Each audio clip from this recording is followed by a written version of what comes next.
Learn to be good at capturing what you want to capture in the frame, not in post. Get skilled at capturing it all there. If it's not in the lens, if it's not in the frame, it isn't going to be there mentality.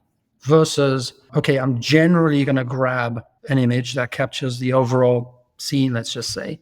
But then in post-op, I'm going to start cropping and doing all this stuff to try to get it to exactly where I want to. And every time we do that, or I would do this, I'm losing information, I'm losing data. So learning to take the time to think about all those components while you're taking the shot. Hey, welcome to the Beginner Photography Podcast. I'm your host, Raymond Hadfield, and today we're chatting with landscape and wildlife photographer Alex Bogaard about why the emotional impact of your photo matters more than technical perfection. But first, the Beginner Photography Podcast is brought to you by CloudSpot. With CloudSpot, you can impress your clients with beautiful galleries that are easy to view, share, and download on any device.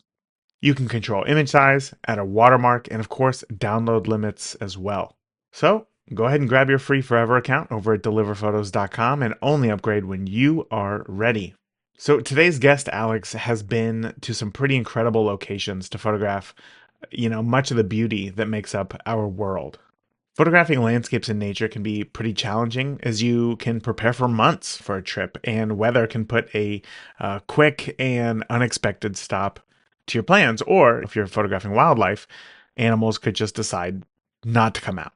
So I chat with Alex about dealing with those difficult situations that you may find yourself in, how he builds a shot step by step, and I really think that you're going to like his approach to building a shot from background to foreground, and creating emotional connection with the subjects he photographs. There's a lot here, so let's go ahead and get on into this interview with Alex Bogaard. Alex, I really want to know, when did you know that photography was going to play an important role in your life? Well, let's start with the opening thought, which is pretty much most of my photography is paired with traveling. And I've been doing that since a very young age. My parents would take us on these fairly exotic trips. And so examples of that, when I was 6, we went on our first of 4 Trans-Sahara expeditions, and we crossed the Sahara Desert 4 consecutive years in a row. And as we were going to these journeys, my father would document those travels with photography and film. So I've been around that my whole time, and my love of travel and getting into really remote places, getting into tough to get places has stayed with me my whole life.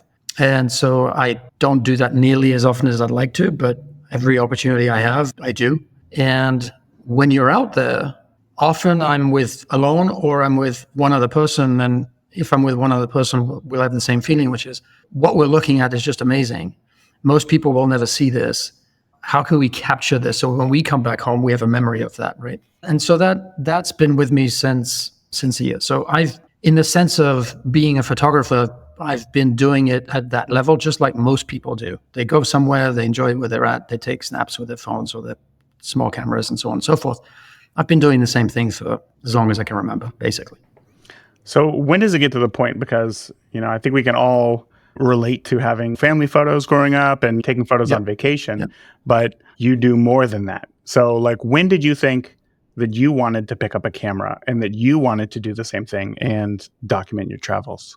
I can't tell you there was a specific moment where all of a sudden I realized, this is what I want to do. What I noticed is, well, first off, when you transition from growing up to, then taking your own life, all of a sudden the trips you're going on are the ones you've actually planned, as opposed to the ones you went on, right? Because mom and dad said, this is what you and I did. And so one of the things I noticed over time is I was just mechanically grabbed my photo equipment with me. And at the time it was very modest, right? I didn't have any fancy gear. I didn't have any expensive lenses, but I was grabbing it all the time anyway. And then when we were on location, I was carrying it with me. So I was making the effort of putting it in the bag and around my neck and having it available. And then what happens, just as one does this, and as I would essentially keep taking photographs, essentially what I'm doing is I'm practicing. And every once in a while, when you practice something, you come up with something that's kind of nice. That's a little different. And in the way I was approaching it, there was no scale in this. I didn't know, this is the shot I want to aim for, and I'm here, and how do I get from here to... There was none of that, right? It was these incremental steps where I would go, I like this better than the previous one, but I'm not exactly sure why yet. And you keep sort of eating away at that and playing away at that. So then let me ask, was photography self-taught for you? For me, it's self-taught until 2018. And in 2018, I went and took part in what I would call basically a photography masterclass. And I stumbled into it. I was at an auction. This thing was presented as an auction item. And my wife was sitting next to me. She says, "You really enjoy photography. Go, why don't you participate?" So anyway, I ended up getting the thing. And when I got home, I started reading the details of this. And I went, "Oh my Lord, what did I just do? What did I just buy?" And what they were describing is essentially, you're going to spend a week in Jackson Hole and you're going to go through a photography masterclass. And the faculty, there are going to be 13 faculty present. And they are Nat Geo editors, outdoor magazine editors, photographers from Red Bull, right? I mean, it was completely and utterly intimidating. Wow, yeah. And again, I'm thinking of my photography as, look, I'm just some Joe off the street here. I don't have any necessarily specific, as far as I perceived, right? So I called him up and I said, "Listen, I think I might have made a mistake. I don't know that I belong in the room." And the guy says, "Well, how's your photography?" And I said, "I don't even know how to answer that. I like it. And my immediate family says, yeah, it's nice, but that's about as far as I go." And then I said to him, "Here's what I can tell you. I will be the guy who will put a backpack on, put 40 pounds of camera gear on it, put skins on his skis and go hike and go uphill up a mountain to go find the shot." And he said, "You'll fit right in. Come in." So I went and I walked into a room and it was really evident very quickly that I was the only person in the room who was not either already making a living with photography or trying to make a living with photography. And people would come up and go say, "Well, what's your portfolio?" And I went, "I don't have a portfolio." "Well, what about your website?" I go, "I don't have a website." And then they would sort of, that air of, "I don't know why you're here," look. And they would go about their business basically. But the most useful experience out of that is that every day we would have critiques. So we would go out and shoot every day. You would listen and learn from the faculty that was teaching throughout the day. And then we'd go shoot. And then we'd have what was called a critique. And every day we had to submit 3 photographs that we had taken that day. And they would be put up on these enormous screens. Now remember, the biggest I'd ever seen a picture is a 15-inch monitor, right? All of a sudden, this thing is 8 by 8, 12 by, it's an enormous screen. Wow. And we're in an auditorium and these pictures come up. And I thought, I'm going to get destroyed by the faculty. They are going to rip my stuff apart. And they didn't. And it didn't happen. And all of a sudden, I was like, and then I was watching other people's work because before that, I hadn't seen anybody else's work. And I realized, there's some parity here. I'm not where I think I am, right? And I'm somewhere else. And then I learned from the feedback they were giving others and the feedback they were giving me. And all of a sudden I was like, okay, I see a path now there's a difference between, you just teach yourself, maybe there's some raw ability, but there's a difference between that and then getting to some place where you actually stop somebody in their tracks with an image, right? Somebody stops and goes, I want to know more about that. That's a whole other level. And that's what ignited my desire to work at it and be much more deliberate with it. Wow. What a, trial by fire right there. That is wild. Completely. What was some of the feedback that you were getting? So probably the 2 biggest lessons I got, and this is in the context, I should set the stage properly, in the context of landscape photography. So feedback 1 was you build the image from the background forward, which I not thought of before. I would see a landscape, but not really see it in these layers, foreground, middle ground, background. And realizing that if you build from the back, the framing of the picture changes, and now it just feels different, right? It forces me to think about all of the elements from background all the way to foreground, right? So that's 1. My second lesson is to think of a landscape as a stage. And you can look at the stage and go say, "That's a beautiful stage," click. But if you can add an actor in that stage, some interaction in it, whether it's an animal, whether it's a building, whether it's a cloud formation, whether it's something else interacting with that landscape, all of a sudden it's still the same landscape, but it's a little different. There's a story in it. It can express an environment. It can express scale. You can use those things to express scale. I got to practice, for example, looking at a photograph that had mountain range in the background. I think there's one we sent to you, that a mountain range in the background and a lake in the foreground. And there's a little duck coming across it, right? The duck is minuscule in the context of the overall thing. And I learned that if I put my finger on that duck and pretend it wasn't there, is the image the same? And then put it back and do this routine, I discovered, to me, it just added this whole other layer to it, right? So that was number 2. And then number 3, I learned, particularly with wildlife photography, is where to place or where not to place the horizon. Didn't really know that either. Yeah, right? I'm not familiar, actually. So the horizon, depending on the setting, you've got another example of that in what we submitted you. So you've got a shot of a grizzly with a seagull. Initially, when I would approach wildlife, I'd say, okay, well, here's the bear, or here's the horse, or here's the whatever, right? Put it in the frame and snap the shot. And again, now it's building the image from the foreground back and kind of ignoring the background, right? The horizon can set a very stark line. It's a line across the picture frame.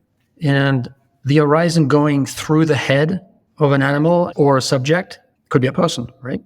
Not ideal.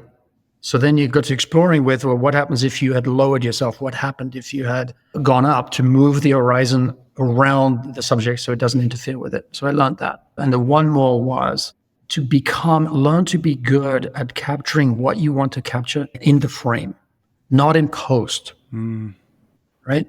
Get skilled at capturing it all there. If it's not in the lens, if it's not in the frame, it isn't going to be there mentality, right? Versus, okay, I'm generally going to grab an image that captures the overall scene, let's just say.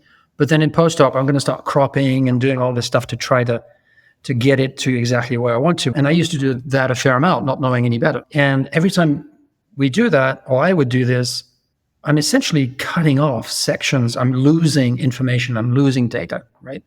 Which, if you're going to look at something on the laptop, is one thing. If you're going to one day want to print something this size, becomes really material, right?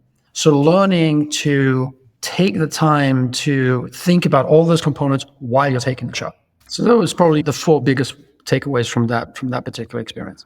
Wow. So I think that everybody has this idea that, especially because most, like, say, workshops or masterclasses in this instance are quite an investment, that people are hoping that when they go through it, they have a total transformation and come out an entirely different photographer.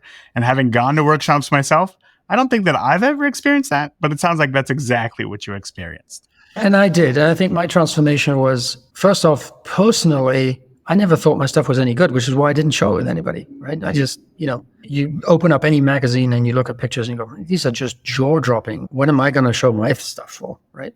And then sort of realizing that actually you can hang with the group I was with. That was my frame of reference, but there were 30 students in the class. So we would look at every day, 30 students worth times 3 pictures a day for 7 days. That's a lot of imagery, and they're picking their best, right? Yeah. Then we're not picking out the ones they pick the best 3 of every day to submit. This is that individual's saying, this is my best product for today. What do you think? And so that gave me a basis to say, where am I? And then also learning that, and this happened a lot on that trip, there might be 4 or 5 of us literally standing shoulder to shoulder, which for me is kind of not my scene, right? But because I like the remote places. All of a sudden, if I've got you on my shoulder with a lens next to me, I'm like, yeah. But yet, in theory, you would say the pictures will be the same. You could think that, yeah. We both shot the same range, the same river band, the same whatever, right? And yet they're not. And that's fascinating to me. What is it that makes that expression, that picture different with this person versus mine? And why do I like his or hers?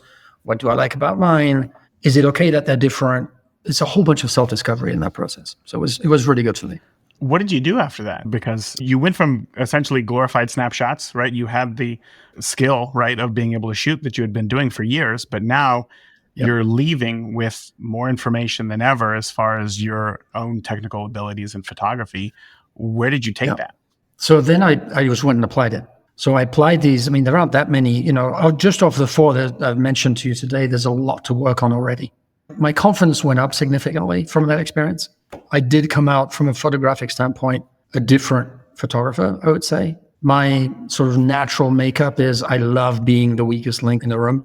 I love being surrounded by people who are just so much better, whatever it is, right? I love that because I absorb that and it gives me something to strive towards. And so my personal disposition was like, oh, okay, I see a path now to really, whereas before I was just doing it on my own. So I saw a path to improving, and I just went and applied it. And then a couple of years after that, I went on another trip with the same group, and that was up in Alaska. We did some shooting there. And then I went on a third trip, and this was this year in April, went to Cuba and practiced completely different things. So I had not done portrait photography, for example, or street photography. I hadn't done any of that really. So I went to Cuba with that specific mission in mind, which is, okay, I'm going to practice that skill while I'm there. That's a perfect place to go do that. And you've got some examples of one example of that in what we submitted to you, the dancer in the hallway. So it's just been so much fun. And then through this group, I was able to find instructors who are the top of their game. I mean, the lady we went with to Cuba is a Pulitzer Prize winning photojournalist. Wow. I mean, we're talking, it's privileged to be in the same room kind of thing. And those folks are so generous with the feedback they would give. And it was just a cool community. And each time I do this, I just get better and better. How do you define yourself as a photographer? Is it fine art, landscape? First of all, I come from the business side, right? My day job is not photography. My day job is, I'm an insurance executive. So I'm in the business world all the time. And my business mind kind of rebels a little bit about being slotted into categories. Yeah. Right. And I found the photography world really wants to do this. You're a wedding photographer, or you are a concert photographer, or you're a landscape or wildlife or sports or something. And I've heard the feedback from people that are in those niches that have expressed the fact that if I wanted to branch out and do this and publish it, let's say, the outlet that I publish it would say, well, what kind of photographer are you? And if you say, well, I'm a sports photographer, it's landscape, they go, yeah, we'll go find a landscape guy. And vice versa, right? So for me, I'm lucky in that I don't need to live by those constraints, by those constraints, yeah. Right? Mm-hmm. So instead, what I go is, okay, so what do I enjoy the most doing? And so one, anything that's outdoors. So it's a combination of outdoors, but it's a combination of, it's also difficult to get to, right? It takes effort. If it's, look, I can drive up to my car, get out of my car, take the shot, fine. But but if I hike 3 hours this way, or if I want to photograph the Mustangs and I got to go find them, and they will travel miles in a matter of minutes, and they displace, how do I get there? How do I put myself in that environment where I can sit for 4, 5, 6 hours and just let their interactions normalize, get to a place where I've earned the trust of the subject. So that can be wildlife, that can be people. Cuba was all about people, and now they had trust to be able to do that. I think you will know that better than anybody, right? When you're trying to take a picture of somebody at a special moment, you have to have that connection for the output to be right. So I'm drawn to what's difficult to get to, and I'm drawn to the scenarios where in order to get to sort of the next level, I have to earn somebody's or something's trust. And that just makes the challenge harder. Of course. Right? So does that make sense? It does. It does. I guess my next question is really so one of the questions that I like to ask on the podcast is after knowing what type of a photographer somebody is, how do you define that? Because within wedding photography, which is what I did, there's a million different styles. There's a million different ways of doing it. And that's always so interesting to me, right? And that part that you said about being the lowest man on the totem pole in the room, that's exactly why I started this podcast. Is I love that feeling as well, talking to others. Good. That's great. So hearing these other perspectives is one thing that I'm always really interested in. So you kind of talked about a little bit about your process there and what it is that you look for, but from a photographic standpoint, let's say somebody's brand new and you go up to them and you introduce yourself and you say that you're a photographer and they want to know about your photographic style. How would you describe to them in words what is an Alex Bogaard image? I think I'm struggling to find sort of words that actually mean something to somebody, right? Because everybody's going to say, well, I want to catch the moment. Well, what does that mean? And everybody says, I want to catch the moment, right? Myself included, yeah. That picture, for example, behind me, right? So what's different about it? It's a rodeo shot. It's an action shot. You don't get a lot of time and get very little time to figure out foreground, background. It's about this thing. What is it that I like about this one? Your stereotypical shot would have the horse, first of all, elevated as high up in the air as it could possibly grab it. So you would think about grabbing it at the apex, right? And here, what I like about this one is that the horse is almost collapsed in its rear quarters into the dirt, and the dirt's coming up. And by virtue of that dirt coming up, we're not doing this airborne thing just yet, but you get a sense of the violence that comes up. You get a sense of the power that comes up because of that of the dirt that's being kicked up. The collapsed rear haunches, it's not a typical shot that you see. And at the same time, to me, the rider looks actually quite calm. He looks like he's in control of that, and he is in control of that particular moment. So I like moments like that. I like what's a little different with it. That is, yes, we know what a rider looks like. Yes, we know what a horse galloping looks like. But is there a way to catch a moment that's slightly different? So I would say stylistically, I'm going to look for the moment that's maybe not the obvious one you would pick. Is there a moment outside of that? Right before, right after? I imagine in portrait photography, it might be, okay, pose, da-da, and then the person turns, relaxes, and there's the next shot. Sure. And the next shot is now you've got the person's true emotion. And the 14 shots we took before that of the person is like, yeah, they're nice. But the true emotion where they go, oh, or I'm so relieved that this is over. That's the money shot. That's the shot that grabs, right? Yeah. That's what I'm trying to do. Yeah. I can definitely see that in your images, especially when it comes to wildlife as well.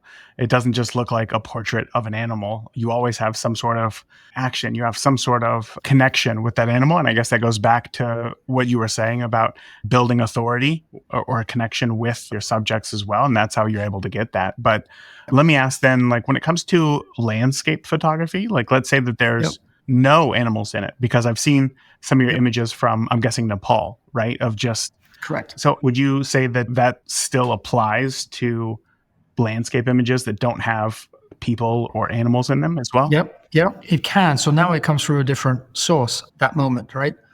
So let's take Nepal and the Himalayas in particular, and I would say this is true of pretty much any mountain scene. One of the things that's true about those environments is they tend to be very dynamic, and dynamic in terms of weather and dynamic in terms of light. Not dynamic as in the mountains are moving. None of that's happening. It's a pretty static scene. But what is dynamic is that interaction that takes place where all the elements of nature combine to create an effect. So there's a reason why that landscape, that mountain at 6 o'clock in the morning on a summer day or 5 o'clock in the morning is not the same as at 11.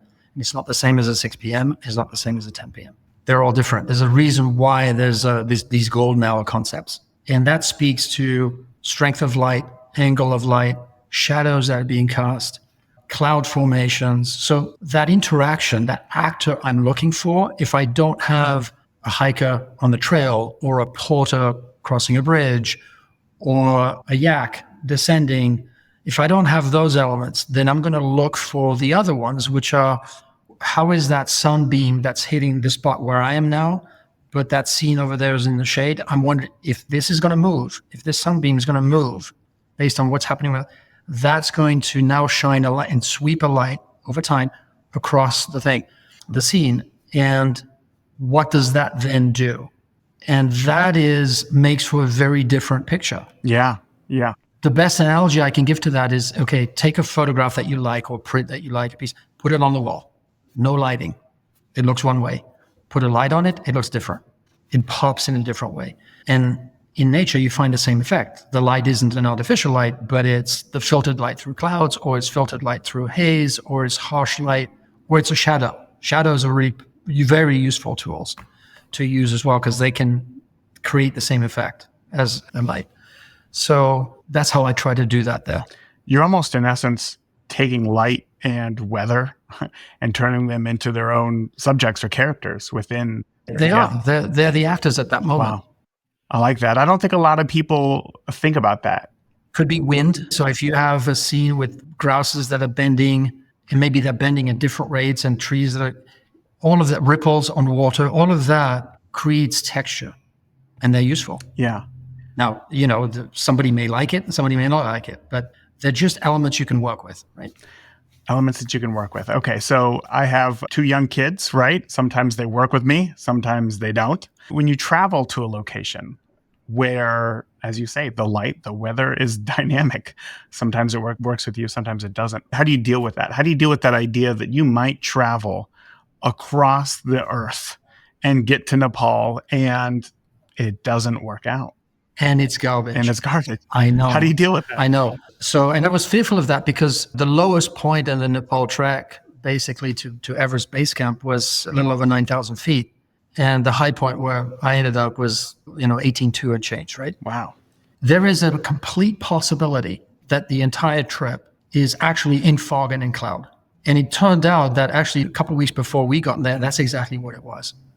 And so now, if the hope had been, I want to get these sweeping vistas, I want to see the scale of these enormous mountain ranges, which in truth, the pictures don't do them justice. It is just absolutely jaw-dropping and dwarfing. It's just, these mountain ranges are so big, and you're standing on the valley floor and you're at 15,000 feet, and these things are another 11 up or 12 right next to you. Right? That is really difficult. I've always found that really difficult to capture that scale in. So back to your question, in my case, it isn't about the photograph. It can't be about the photograph. It is about the trip. It's about the journey. It's about the practice.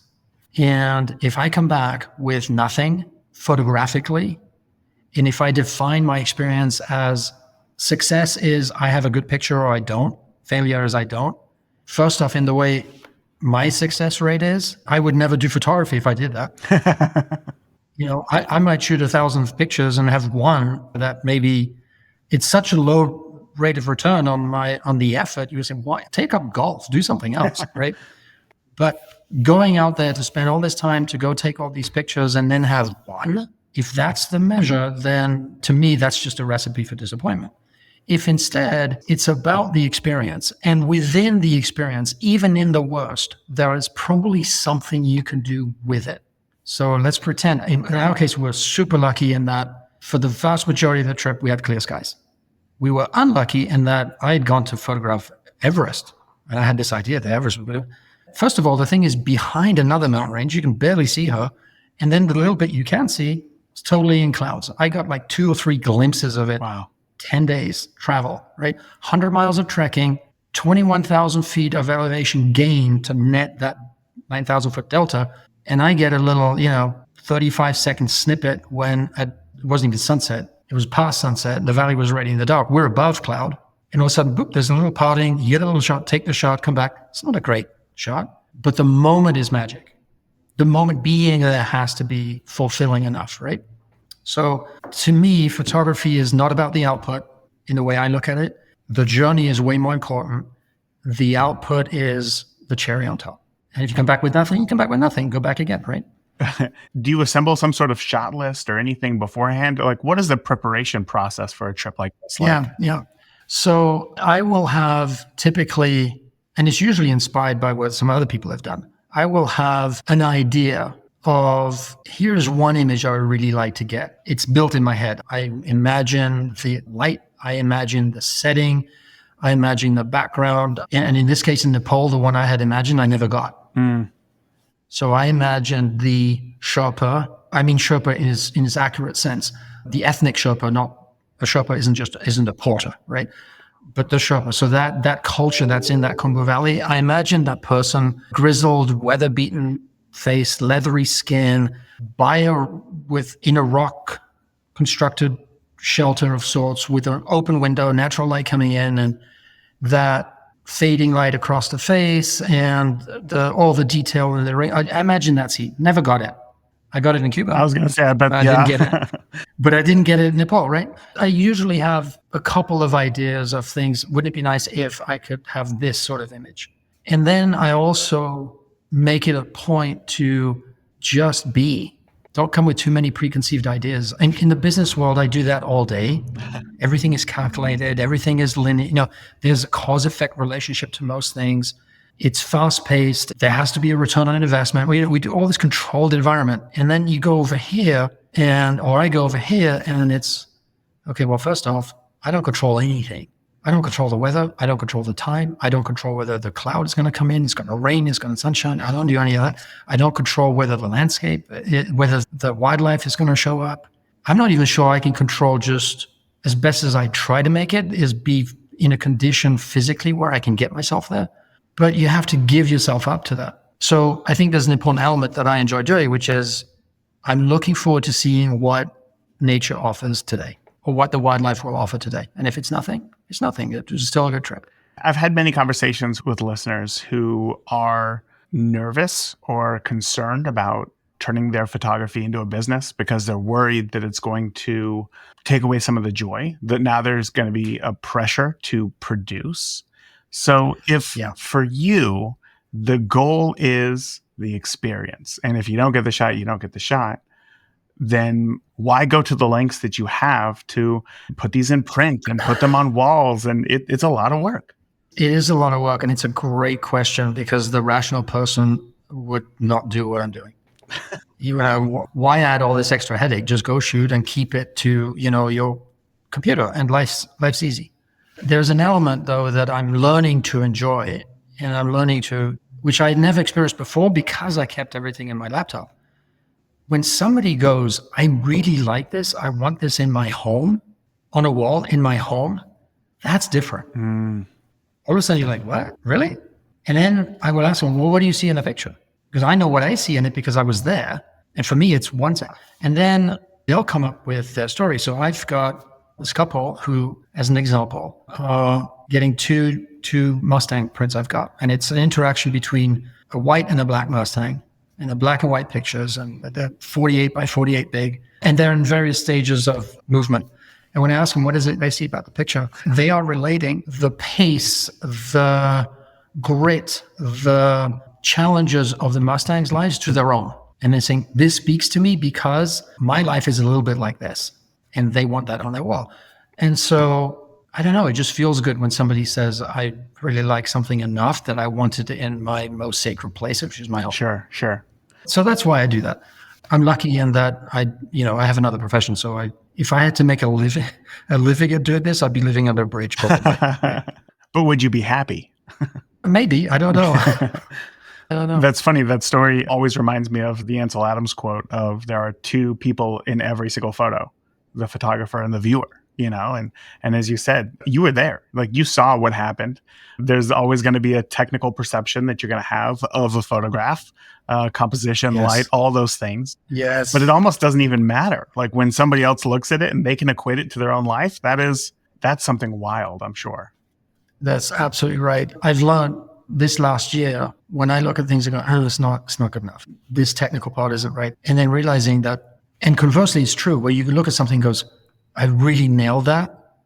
The person seeing it doesn't see that at all, right? They don't necessarily element on the imperfections. They don't see them, but they don't see the things that, but wait, look at this. This was really difficult to go get. And they're like, yeah, it's nice. Yeah.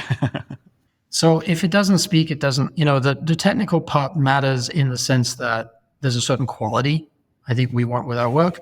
But after that, it's really about the viewer to paint their own story with it. Of course. And they'll connect or they're not. And we have to give that up.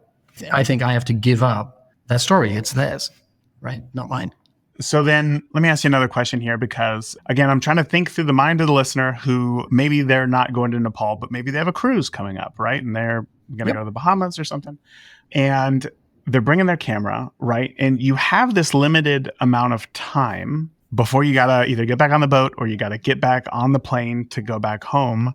It's easy to figure out if you got what you wanted, but how do you know if you got what you needed? Does that question make sense? How do you leave and think to yourself, yeah, I did a good job? I think the short answer to your question is, we talk about evoking emotion in a viewer, right? When they're looking at a picture. I ask myself the same question of me. Is the image creating an emotion for me? And so if it is, then I will say, then I got what I need, right?